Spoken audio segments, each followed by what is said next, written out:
আৰু এইটো এটা ৰাষ্ট্ৰীয় সমস্যাত কিন্তু ঘোষণা কৰিব লাগে। তেতিয়া মই অসমত একো কৰিব পৰা নাই, গতিকে কেন্দ্ৰীয় চৰকাৰেও কিন্তু বৰ বিশেষ পদক্ষেপ ইয়াত ল'ব পৰা নাই।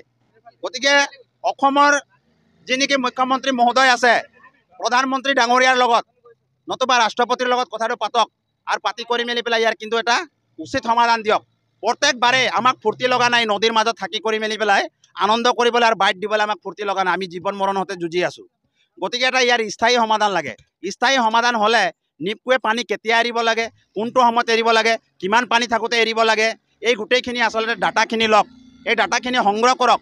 সংগ্ৰহ কৰি মেলি পেলাই চাওক যে তেওঁলোকে উচিত মতে পানী এৰিছে নে আমাৰ লগত দুশ্মনী কৰি মেলি পেলাই আচলতে পানী এৰিছে। তেতিয়া গোটেইখিনি কথা ওলাই পৰিব।